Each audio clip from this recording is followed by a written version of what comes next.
Hi, and thanks for visiting mattlaw.com.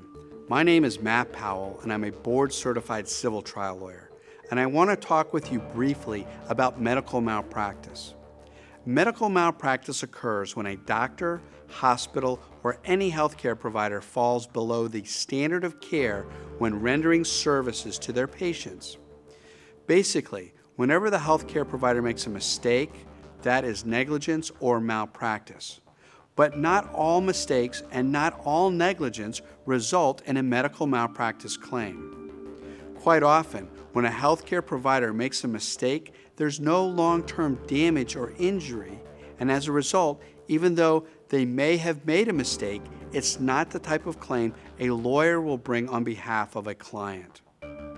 To have a medical malpractice claim, we must be able to prove that the doctor made a mistake and deviated from the standard of care, and that negligence caused significant injury or damage to the client. Significant injury or damages can be many things. They can be a loss of life, loss of a limb, or loss of an important bodily function that makes it difficult for people to be able to live their lives and work. Significant damages are medical bills that approach $100,000 in the past, or maybe hundreds of thousands or even millions of dollars in the future, or the loss of ability to work over a lifetime, which could add up to millions of dollars in lost wages. These are just a few examples of losses or damages that can stem from medical malpractice. When clients ask us to review a potential medical malpractice claim, we generally do a few things. First, we order all the medical records, and then we have another doctor or expert review the records to see if they can find a healthcare provider that deviated from the standard of care and caused significant damages. And then, if we believe this to be true, we will then ask another doctor to swear under oath and sign an affidavit that he has reviewed your medical records and that in his opinion, the healthcare provider has deviated from the standard of care, causing your damages.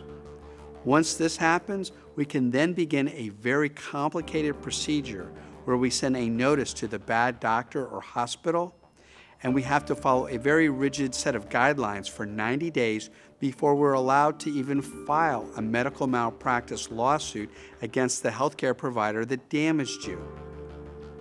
During this 90-day period, the defendants can review the claim, and in almost every instance, they deny any responsibility for any of our clients' injuries or problems.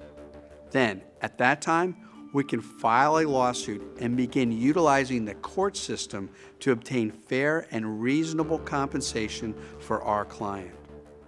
Keep in mind that the statute of limitations for most medical malpractice claims is only 2 years.